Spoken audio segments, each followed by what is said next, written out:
So I got a little bit of a mess with my tomatoes going on. That old crystal ball come through here, and we didn't get a lot of like a hard rain, wasn't like a lot of wind. There was some slow soaking rain and got on down there pretty deep. It was almost perfect rain. It was perfect, and we needed it. But what happened was, see, I done messed around and growed some fine, big old tomato plants that's loaded. So many red snappers I got, and I'm not exaggerating on that big around. I started to bring one, but I couldn't make myself sacrifice a green one. And I went out there the other day, and it had just... All of them? Fell. Not all the row, but almost all the row. You see that they're all connected together with that weave, which is kind of a good thing because I was able to kind of pull them all back up one time. But what happened was they got so heavy, it broke my wooden stakes. All that rain kind of rotted my stakes a little bit, and then they just fell over, broke. So I had a time, me and the wife was there trying to figure out how to get them back up. Got one row back up, went out there the next day, a piece of another row's falling. So I got all the T-posts I had and went out there and put those and kind of patched it up with some tomato cages and stuff. But and red snappers make some big old plants, some big old tomatoes, and I guess next year I'm gonna have to throw me a T-post in there every so often, or not just grow a big tomato plant. One or the other. A lot of our friends down in North Florida, which caught the brunt of that, where they had a lot of problems with their corn falling over, being pushed over, wind blown, whatnot. And it's frustrating. I've had it happen several times. Now, that being said, most of the time you get a good dry day after that sun will pull it back up. I have seen it on one occasion where it didn't, it just laid down flat, but most of the time it'll pull back up and you can salvage a crop out of it. Yeah, the only time I've seen it where it wouldn't stand back up was I had a fall crop several years ago, right when, I can't remember if it was Irma or Michael come through, one of those hurricanes, and mine was ready. It was right around Expo time, right around, and mine was ready, and that come through there, and it put them on the ground, and they didn't stand back up. Yeah, that's the same year I lost a crop too. It was a fall crop, but the hurricane got it. Speaking of corn, I smell corn. You smell corn? Huh? What kind of corn you smell? I don't know. I smell some corn. You got any corn over there? I may have just a little bit. I got some right here I brought. You did a good job cooking that up. Did you bring anything seasoned with you? Well, I was going to talk about that in just a minute. You go ahead and I'll get so situated. my Avalon triple sweet corn is ready, and well, I say it's ready. I pulled these 3 ears, but as far as pulling for my bags, I'll probably wait a couple more days to pull them. Now these are stored in the fridge for anywhere from 8 to 10 days, so we ain't got to be in a huge rush on these. Just want to show you these ears here. Now what I like about this variety so far, in addition to the fact the seeds germinated real well, they got up, they grow fast. This variety grows out a little faster than the old timey ones. It's closer to 80 days as opposed to 90 days on some of your Silver Queens and stuff. But look how good that tip is covered right there. It kind of protects that whole ear. It's got a good husk coverage on it, as they like tight to say. Ear, as we say. Tight ear. Got a nice tight ear on it, and that's when you want to get it right there, is when that dries up on the end there. It gets good and dark. Now, I stole 4 ears when you was busy earlier and went down to the house and shook it. And I want to talk about how you cook this. Now, corn on the cob is a pretty simple thing, and you can mess it up if you go to daubing too much. So you want to keep it real simple. What you want to do. Can I stop you before you get there? Well, I a guess. step or two before. I guess. I was going to go there. I'll pull this back here and show everybody. Just so they don't think you cut the ends off of it. We ain't had nary. I did cut the ends off. I know, but I didn't do it on kind of worms. Right. Just so people believe us, we have nary a worm problem. Those are nice filled out. I believe that one's filled out. It is. But now I'm going to tell you, I was going to talk about worms just a minute. If you do have a worm in the ear of it, it'll get in the very tops where it starts at. Comes through those silks there and it starts right there. If you silk that back and there's a worm there, don't panic and throw that ear away. That's a cardinal sin. You take your knife and you cut it out, because that worm doesn't wander all around that corn and eat and mess your whole corn up. He's going to start at the top and work his way down. And 90% of the time, he's up at the top, you cut him out and you're good to go. do not throw it away just because the corn earworm is in there. He ain't hurt nothing. He's eating the corn, enjoying himself, and you really don't want to eat corn that the worm will not want to eat. So think about that. If a worm eats it, it's going to be good enough for you. And just prepare yourself every now and then. You're going to see one, cut it out, and go on.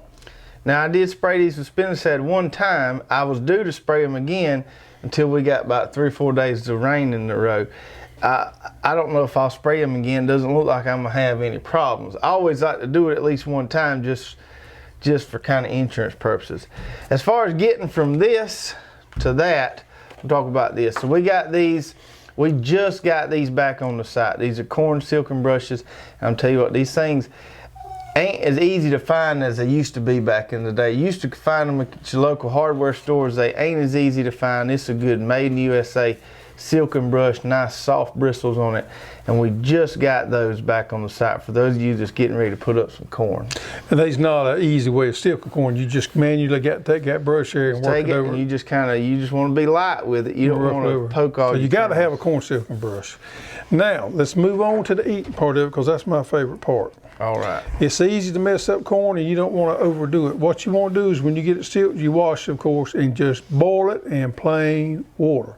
Now, every now and then I get feeling a little overwhelmed, and I put some butter in there, but you ain't got to. Just I put me a little bit of butter and a little bit of salt. Well, I have done, but these right here are just boiled in water. I said, I'm just going to do this the way we used to. So boil it in water, because you got good corn. You don't want to mess it up with a bunch of else. Then what you need is you need some good butter. Now, the butter that we like to eat, we call it Amish butter, but it's lump butter. You buy it in a big old chunk. Roll butter, a lot of people call it different things. Amish butter is what we call it. Then you smear it on there. You done hit them one time? I done hit them one time, and you just kind of let it melt on there. Now, you may want to turn it a little bit and get the other side. I don't worry about getting it all over. They make a little rig. I've seen them before. You can... Travis, don't complicate this thing, son. It's just straightforward with butter on there. You can put them on this little rig and then it'll do it all. Then you got that, and you just want to put you a light dose of salt on there. Now, I've been known to use a little Lowry's, that red salt. I have too, but you're getting complicated again. Now, that's pretty simple right there. Butter, salt, and corn. Have you? You sure you get 5 ears and eat one before we started shooting? No, I did 4 because I did me 3 and you 1. What do you think? It's all right. Do you want to talk some now?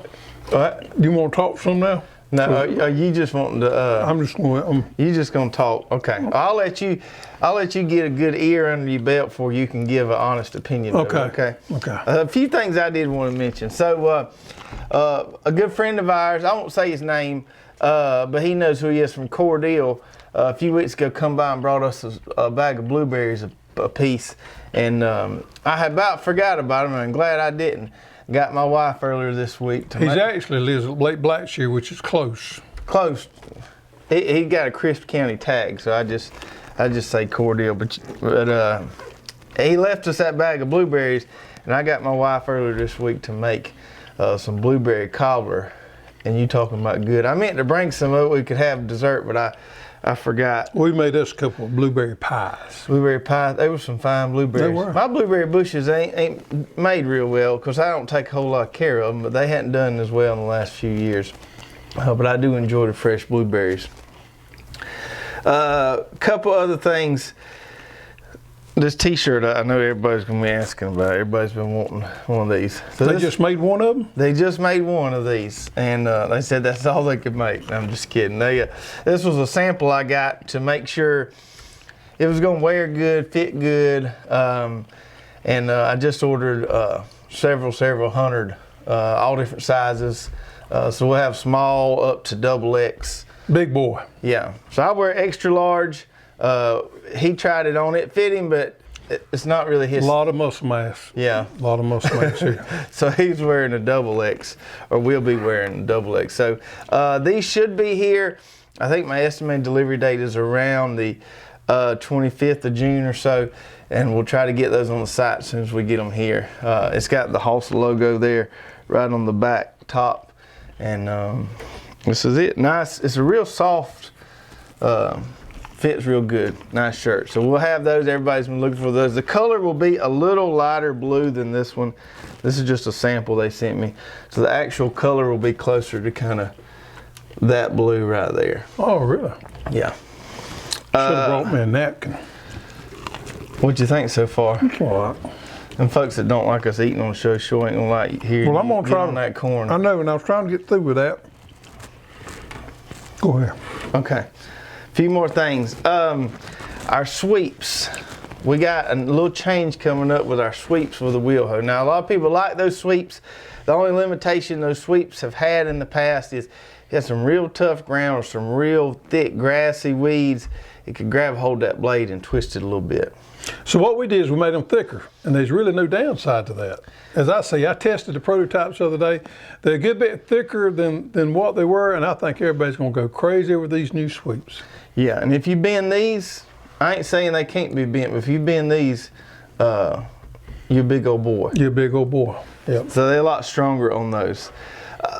I had a video come out earlier this week talking about getting rid of what to do with crop debris as you turn over crops. You know, till it in, compost it, or just burn it or whatever. And we was talking about squash, cucurbits in there. And still get a lot of people asking about squash vine borers. And I'm still perplexed as why we don't have issues with them down here, whereas about almost every other pest you could have we deal with. And so it got me thinking, ooh, your belly growling. It's belly scratching out, trying to get out down there. I might need another year of corn. It got me thinking, why don't we have squash vine borers? And the only plausible explanation I can come up with it is we do a good job of rotating, and we do a lot of those cover crops in between and stuff. And so this is what I would like to ask everybody there. Is there anybody out there that does rotate really well and cover crop that still has problems with them? Maybe that'd help us kind of figure out. It would. I would venture to say you're right. We break that cycle, that pest, by using those cover crops and good sanitation methods. Yeah, I would be interested to know if people are practicing those methods and still having issues. So let us know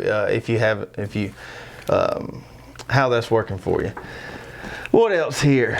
Let's talk about cherry tomatoes a minute, because they're on the verge of coming in, and I'm going to tell you one that has really had me lustering ever since we started carrying it, and that is that black zebra cherry tomato. Mine are loaded. Mine are too, and I'm going to tell you, I cannot don't believe wait. they're going to turn though. I'm going to tell you folks, if you ain't been to our website to look at the picture of that black zebra, you got to go check it out, because you can just look at it and it just tastes good from the picture. I mean, that's a pretty cherry tomato, and I can't wait till it comes in. That's the one tomato I wanted to make sure that I grew this year.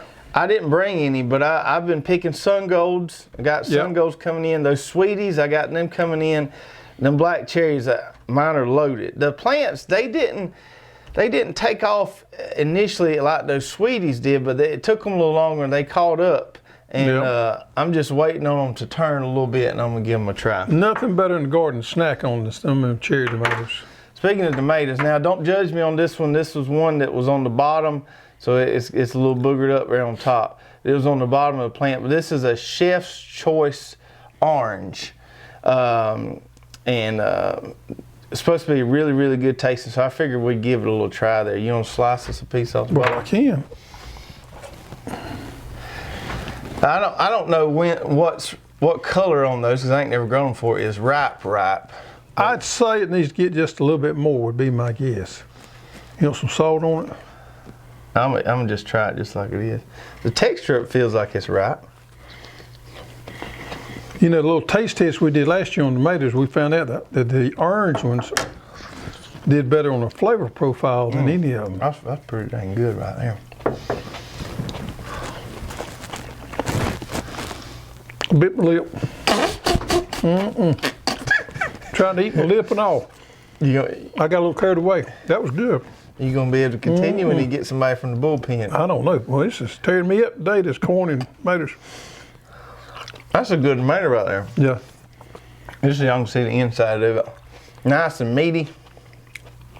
Ain't a whole lot of extra in there. I'd say that. I mean, I don't know how the flavor would change if you let it sit a little longer, but I'd say that's pretty good. Oh yeah, ain't nothing wrong with that. So I got them coming in. My other ones, I pulled I can't remember if it was a summer pick. One of those I pulled yesterday that was a little bit pink. that's as close as I've gotten on my yeah, I've gotten one or two. bigger tomatoes yet. I've gotten one or two that's real close. I forgot where's the Brickyard of Bella Rosa, but we're right there at Tomato Peak. We're about a week, 10 days off.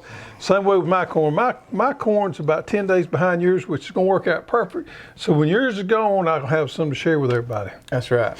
As far as, I was going to talk about pickles. So I still got way too many pickles. And we did those fermented ones sliced. So I think I'm going to do me either some whole ones or some spears in my crock next and give those a try. Maybe try a little more of a bread and butter kick on them as opposed to the deal. I like that bread and butter one. I'll have to get that going and we can do that. So I'm going to tell you a little something that happened to me over the weekend. I have a friend of ours that on Facebook, she posted one of her figs. And I looked at it and I said, my goodness, this ain't no way this is right. Her hand was full of figs. That fig was that big around. Did you see me that big around? I said, this can't be right. So we called Carol up and we said, Carol, we want to come for a visit because we want to lay eyes on them big figs you say you got. So we dilly-dobbed over there Saturday, and Carol and her husband was there, and we visited with them for a little while. And I ventured out there, and that was the beatingest thing I'd ever seen. The fig tree was loaded, and I looked inside there, and there was one getting close to maturity, and it was every bit of that big. The biggest fig I have ever seen in my life. Now, this is a dark fig. It turns dark purple. And Carol said that tree had been there 40 years that she knew of. So it just perplexed me to the variety because I've never seen anything like it, much less something that's been around 40 years. So if anybody out there knows what I'm talking about, let me know a variety. It was huge. And they say it's good. She didn't know what a closed eye was, but I questioned her a little bit on that. And I'm pretty sure it is a closed eye variety. So I got me one off of it. She had a little sprig off to the side that had rooted down, and we dug it up, put it in a pot, and I got it, and I'm babying it along. I'm gonna go back, if she'll let me, which I think she will, and I'm gonna air layer me a cutting off of it. I've got to have one of those. I'd like to have one too. It's something that I have not seen before. Man, that is as big as a pear just about it. So anyway, the big figs, we got to get some of those. And let's talk about something you want to do. It's called testimonial. I want to talk about this corn though. Well, we got to move on. Fine eating corn. That is some good corn. Now I know how you are. You ain't gonna say much about it till yours gets ready, and you're gonna talk all about how all good it is. Yeah. But I'll tell you out there, because everybody knows somebody like this. If you got a neighbor or a buddy down the street, somebody you see their garden on a regular basis that swears by Silver Queen, and that's all they'll grow. They won't branch out and grow something else. Plant you some of this, but you're gonna play a little joke on them. Tell them you're growing Silver Queen and plant you some of this. And then when your corn gets up, germinates faster, starts growing a little faster and gets ready, you just act like you better at growing corn than they are. And then when you eat it, you say, boy, I believe my corn tastes better than yours does. See what they say. Yeah. Yeah, you could do that. Play a little joke. Work them over a little bit. Work them over. Because we all got them buddies. I got a couple of them. Man, everything they do is the best in the world. You know what I'm saying? You get one up you all the time. Right. Yeah. Okay. So the last thing I want to mention before we're going to get into talking about sweet potatoes is this is an idea I got, and this may work and it may not work, but we're going to give it a try. I wouldn't mind having another slice of that after a while. So we get a lot of testimonials and stuff on our YouTube comments, on Facebook, row by row. You know, people like the way we do things, like a lot of our products, and we love to hear that. But I want to put together kind of a little short video with testimonials from our customers. Now, the ideal thing would be able to drive around to all of them's place and film it there and see their gardens and spend the afternoon with them, but that's just not as feasible as it may seem. So here's what we're going to try. I'm going to put a link. This going to kind of be like a slideshow, but with videos, right? Not going to be a slideshow. It's just going to be like a kind of a little piece together video. Yeah. So we're going to put in the description of this video, I'm going to put a Dropbox link, which is basically a link where you can upload a video. And this video, it can be anything. Y'all can kind of shoot from the hip on this, but we just want it to be, you know, testimonial. If you like our products, it could be about a specific products. It could be about anything we do. It could be about our show or whatever. Just tell us, you know, if you've ever written us a testimonial, just kind of put it in video form. Now we got to have the raw footage on this, and that's why I say you got to upload it via that link. We can't just have it shared on our Facebook row by row page or something. Now, I got to have the raw footage so I can splice it in and edit it. You don't have to shoot this on a fancy camera or anything. You can shoot it on your phone. But a few instructions here. When you're shooting on your phone, make sure your phone is sideways like this, not like this. So shoot it horizontally. You can set your phone up, hand me that bowl right there. My butter bowl? Yeah. You can have somebody hold it. It'd work better if it was sitting still. Set your phone up on something, talk in front of it. Make sure you've got a decent background there. You can do it wherever you want to. Just make sure the audio's clear. No dogs barking in the background, no wind. And just tell us how you feel about us. And I can't promise that we'll use every single one, but I will say for the ones we do use, we will provide some kind of nice reward for you guys. Now, this is not a paid testimonial by any means, but if we do use any of your footage or whatever, then we'll be glad to give you some store credit or a nice little prize there. Like a hat or something. Something other. T-shirt. Yeah. And like I said, we probably won't use them all, but the ones we do use, we'll let you know and send you something nice. So let's try that out, and we'll see what everybody sends, and maybe we can put. Well, together. how are they gonna know where to send it to? I told them there'll be a link. Oh, a link in the YouTube video. I was eating corn, wasn't I? Yeah. In the YouTube version, there's gonna be a link right there. It says submit your testimonial video here, and you just click on that, and you can upload it that way. And if there's any questions about how to do it or anything like that, let us know. I think I covered everything I wanted. I'm going to put that corn aside before I know my lip slap off. Yeah. Let's get into some sweet potato time. Yeah, we're gonna talk about sweet potatoes because you know we just got in today our box of sweet potato plants. I believe they's Good box, ain't it? Yeah. Well, here it is, sweet potato. You know, a lot of people's got their squash and things like that coming off, and it's time to do some succession planting. And what you need to do, if you don't know what to put in there, sweet potatoes is a good one. Yeah. Now, that being said, if you live up north, you're probably working on you may be getting a tad too late. But if you're down here in the south where we're at, you got plenty of time to plant sweet potatoes. The problem is going to be getting the plants because Steel Plant Company has quit shipping plants for the year. We must have been on the last. We was on the last end of it. So next year you want to make sure you order your plants and get your plants before this time. Now that being said, I have planted these things on up until the 1st of July and made a good crop where we live at. So I think where we live in south, you got plenty of time. The problem is availability on plants. Right. These are pretty good looking plants. I got 500 Georgia Jets got sent to us. I can't remember how many is per bundle. Those look pretty good. They do. And we're going to talk about varieties in a minute. But yeah, they have, we just talked to them, was it this morning, earlier this week, and yeah, they said they had quit shipping. There's a couple other people out there. There's that Georgia's Plant Farm that you can, I don't know if he's still shipping or not. Is that Tater Man? Tater Man, yeah. I think his website's Tater Man or something. But we usually get ours from Steel, good friends of ours, and I didn't know they had stopped shipping, but them's gonna be in the dirt soon. I can promise you that. Yeah. I got my spot ready. I do too. So let's dig into sweet potatoes a little more here. Okay. So with sweet potatoes, this is what you plant here. This is what you call slip. Now you will hear some people talk about a draw. Now a slip comes off the actual tater, as far as I understand it. A draw comes off the vine. Okay. Now, some people will use that terminology interchangeably. Loosely. So the way they grow these things is they basically have these huge, basically like raised beds, and they just fill them full of sweet taters, and they cover them with a little bit of soil or dirt, and then these things just start sprouting up all over the place, and they just go in there and pluck them off of there, wrap them up, send them to you. Oh, I got a rub band on that. Now, if you've never grown sweet potatoes before, you can't plant them too deep. So you want to dig you a pretty good trench and lay them things in. As long as you get some of that out of the ground there, you can be anywhere that deep right there, you're fine. Yeah, you ain't got to worry. A whole piece in the ground. Yeah, you ain't got to go back. Normally with plants, with horticulture, you want to go back with existing soil line from what it come out of. Potatoes, not like that. You want to plant those babies deep. Actually, you can kind of lay a trench there and just lay them in there and make sure this top part's out and you'll be fine. How far apart you plant yours?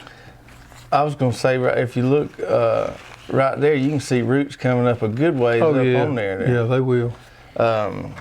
So I usually plant mine 12 inches apart. Yeah, I do too. I plant mine on the emitter on the drip tape. Let's talk about varieties real quick. There's lots of varieties out there. There's only about 4 we've tried to grow, and we always take good advice from these boys at Steel because they are the sweet potato experts. We grew the Beauregard, I feel like, way early on. The Centennial we grew. Our favorite up till last year was that Covington, and it's still a real good one. And I almost got some Covingtons to grow them side by side with these, but I just went with one variety. And that Georgia Jet did really well for me last year. Big old taters. Well, according to the guys, the experts, the Georgia Jet is the best eating variety, and that's the reason we lean more toward that. It grows well in our region. It is a 90 to 100 day sweet potato. It's considered a fairly early maturing sweet potato. So if you're up north, although this says Georgia Jet, this is also a good option for you if you have a shorter growing season. It's high yield and cold tolerant, 90 to 100 days, a great sweet potato. I do not think it's the prettiest sweet potato out there.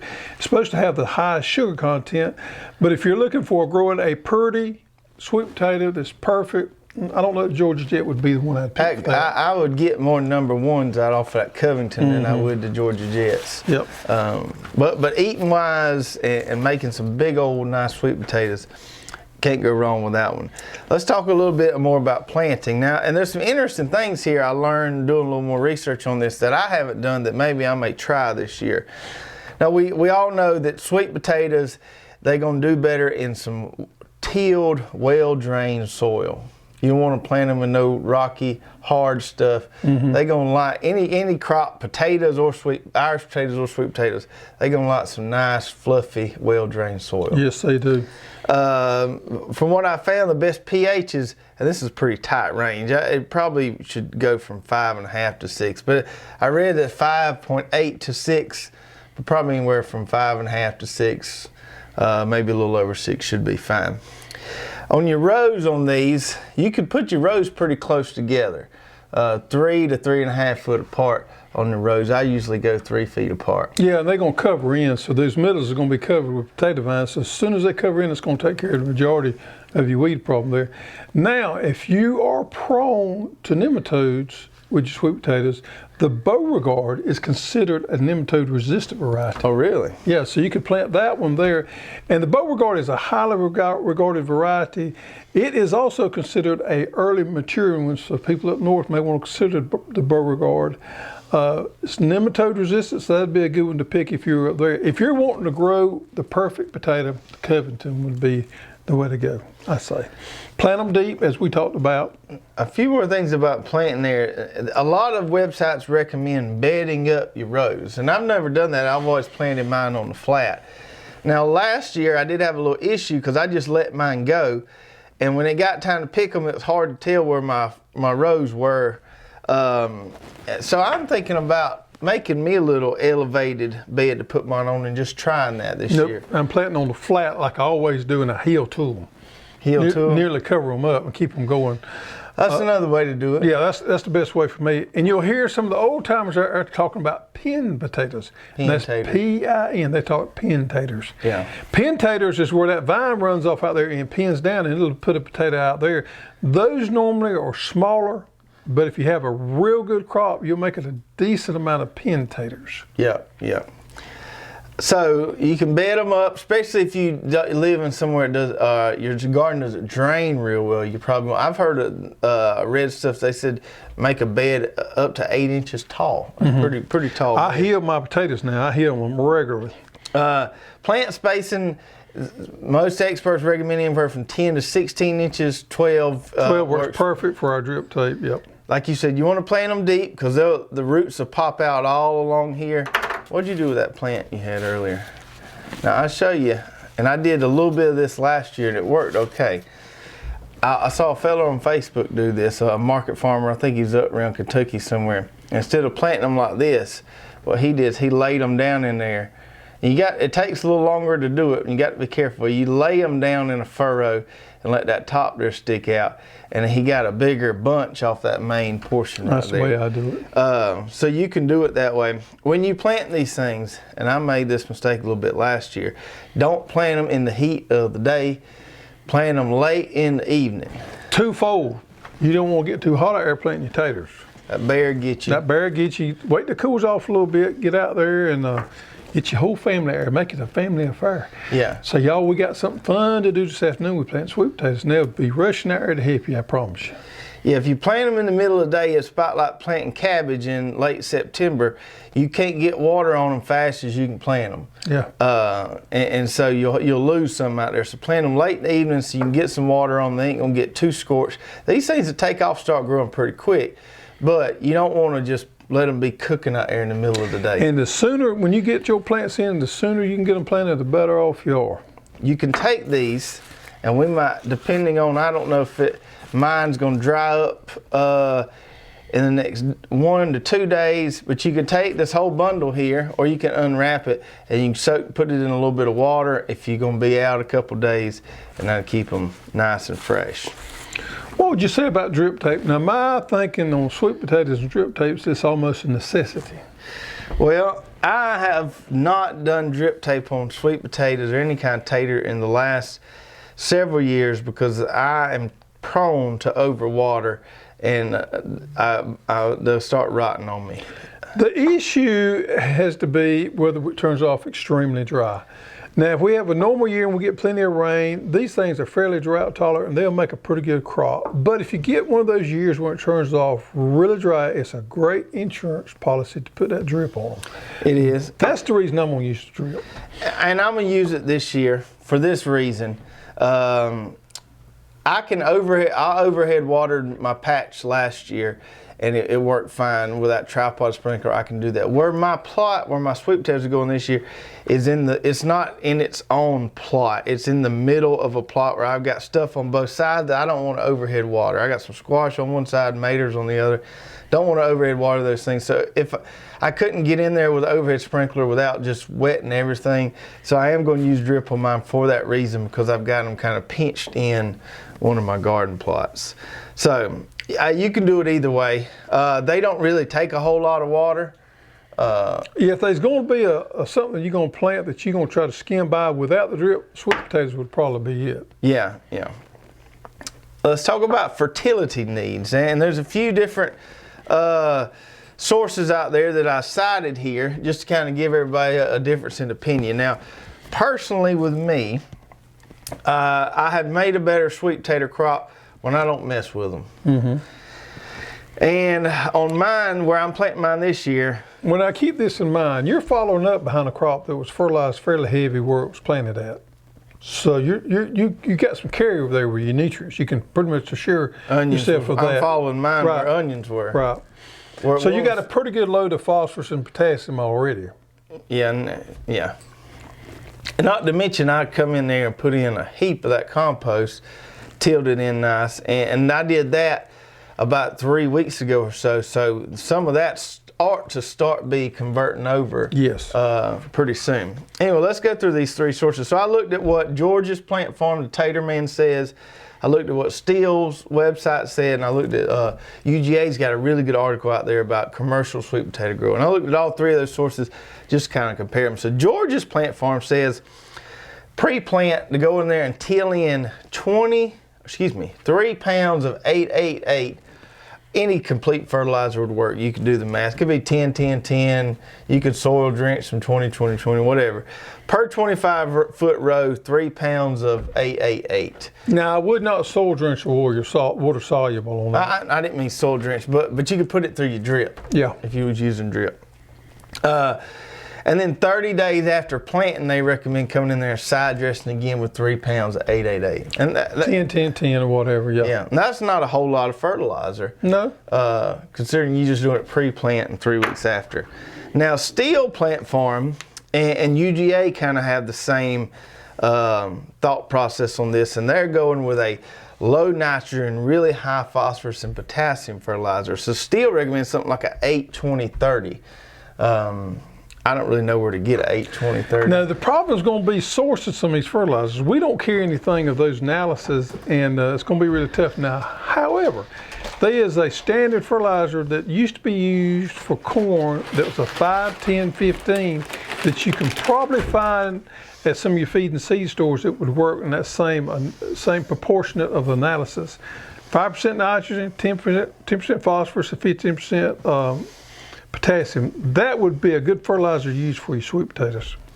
Yeah, I agree. So both UGA and Steel says low N, high P and K on the sweet potatoes. And you don't want to put too much nitrogen on these guys because you're just going to grow a bunch of vine. It is in the morning glory family, so it's going to grow kind of like a morning glory. If you know what I'm talking about there, she grows in a hurry. So she can get away from you. A bunch of nitrogen is going to make you have a bunch of vine. You get out there dig taters and you ain't got nothing. You got vine. We don't want to grow vine. We're growing sweet potatoes. Y'all remember that. And I did read a couple things out there that said they do have some micronutrient needs that should be met. So I'm going to tell you what I'm going to do with mine. This is my sweet potato plan. I'm going to keep it real simple, but I'm going to feed them a little bit. So I'm going to go in there with this complete organic, this hen manure. And where my rows are going to be, I'm going to incorporate me a little bit of this in there pre-plant. Yeah. And then 30 days later or so, I'm going to come in there and maybe when I'm healing them one time or so, I'm going to hit them with that one more time. Now that's a lower analysis than an 888 or anything else, but I know I already got a little bit in that soil, so I'm going to just give them some of this right there. And I am going to hit them a time or two, whether I do it through the drip or whether I come along with a sprayer alongside there. You can't hurt them with that good stuff right there. That's a pretty good system there.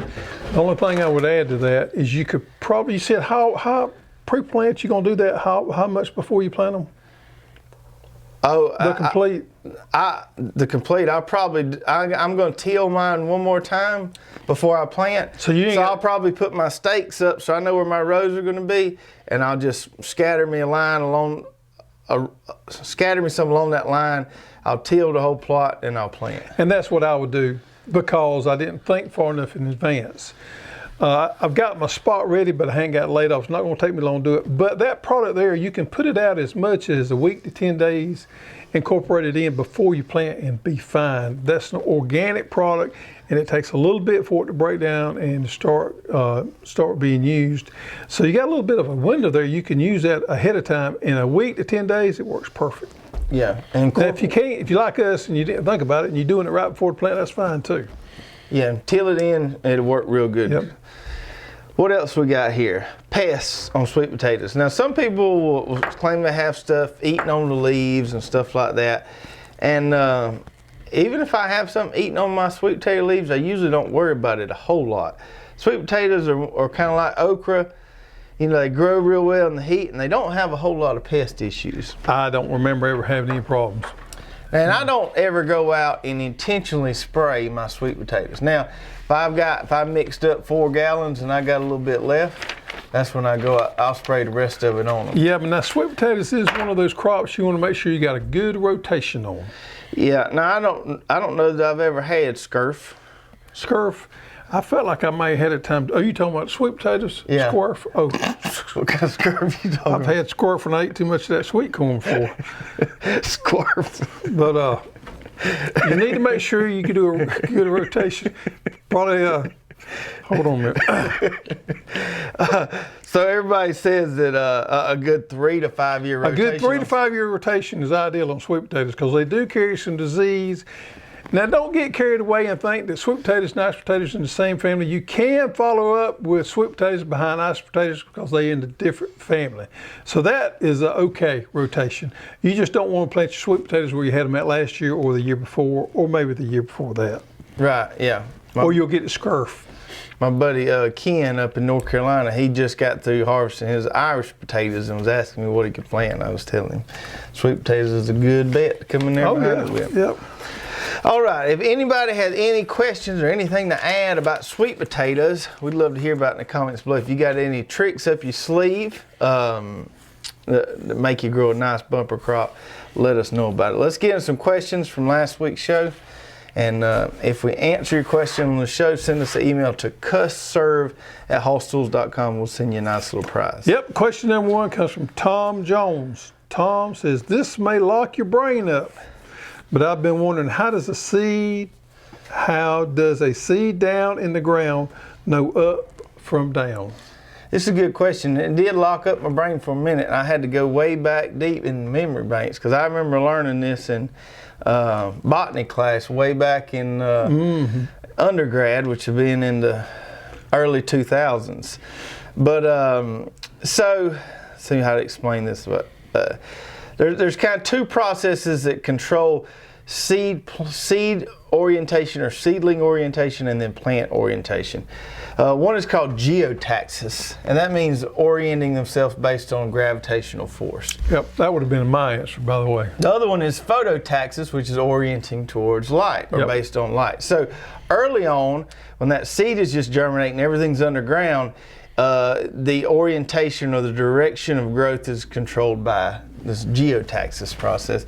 Once it emerges from the soil and gets leaves, then phototaxis takes control on that. And then you may be asking, well, what makes that geotaxis happen? I was asking myself that. I can see it turning up there. So there's these little things inside the cell called statulists, and they're like these little starch granules. Okay, think of it like marbles in a jar. Okay, that was the best analogy I saw. So if I got a jar sitting up right here and I got marbles in this jar, that's going to make this jar orient standing straight up. But if I turn it upside down or turn it sideways, those marbles are going to make it orient that way. So these heavy little crystalline particles in the bottom of the cell can control in which direction it's growing. And I feel better already. And a lot of people have been wondering that. Yeah. Now you know. Now I know. Maybe you can explain to one of your buddies later on this. Marbles. Marbles, that's good. Yeah. Marbles, yeah. Number 2, Brian Sherman said, and this is not really a question, but he says, y'all are missing out by not growing dahlias. Is that what he said, Brian? He don't know, does he? Brian. So I've had this little experiment going on for a little bit now.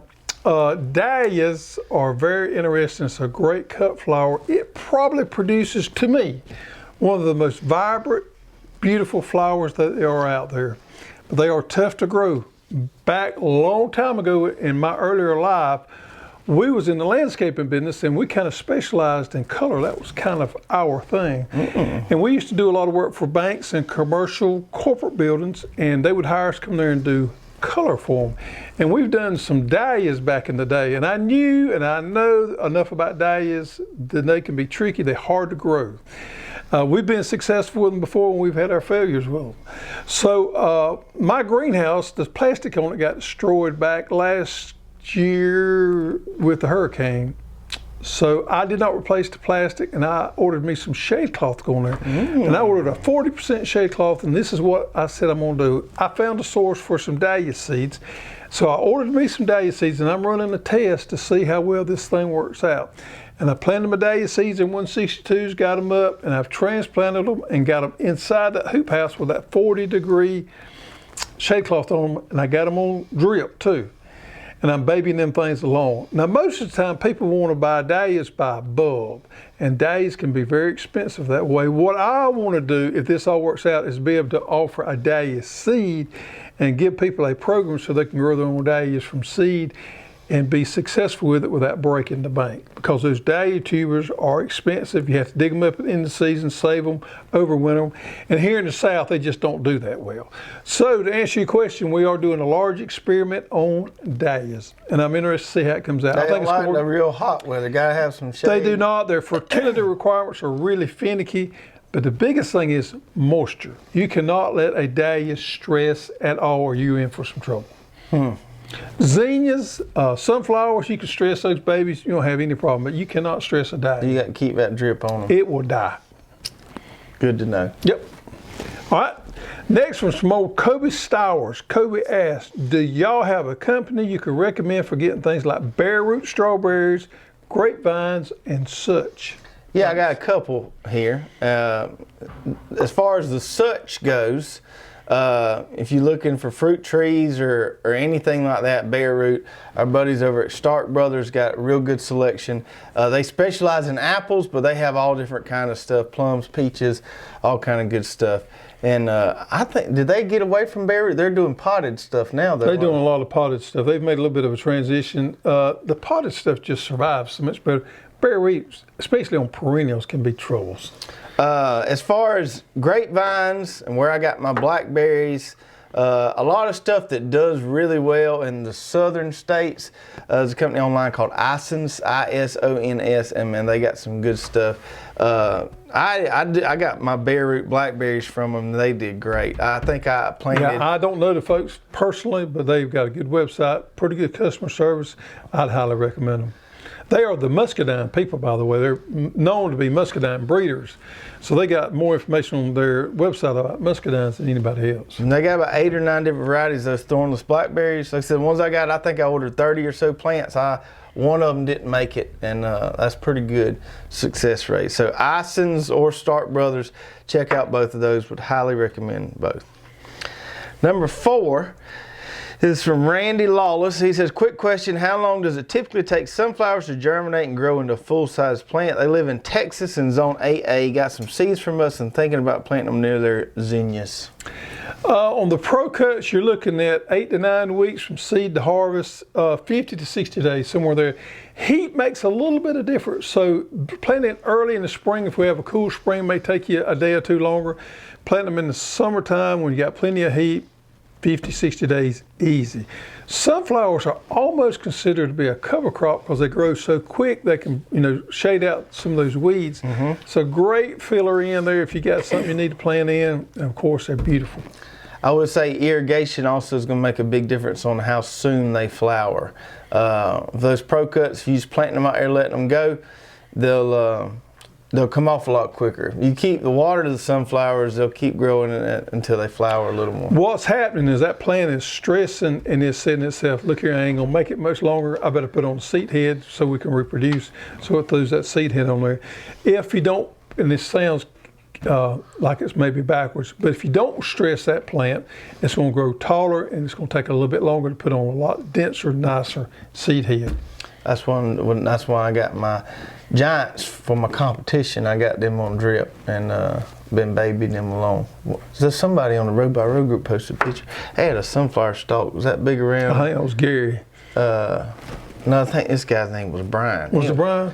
Anyway, it was twice as tall as he was. Y'all trying to grow sunflower stalks, and I'm growing sunflowers. I ain't studying no sunflower stalks. Well, we got shamed into being in this competition, and now I got to prove who's a stalk? What you gonna do with a stalk? Firewood? I don't know. Firewood, yeah. Anyway, well, that's all the questions we got, folks. Get you, check out that link below. Get your little phone video testimonial in here. One thing I didn't mention, I need 1080p quality or better. So if you got a old, what I call Moses roller, you got an old phone, that may not work. You need a fairly up-to-date iPhone so you can do 1080p. That's the resolution we need. Yeah, iPhones do a great job on video and pictures. So get those uploaded for us. Be really excited to see what you guys come up with. And that's going to do it for tonight. We hope everybody enjoyed the show. Give us a big thumbs up or a like if you did. And then check out these other 2 videos right here, ones we've did in the past on planting and or harvesting sweet potatoes. We'll see you next time. Take care.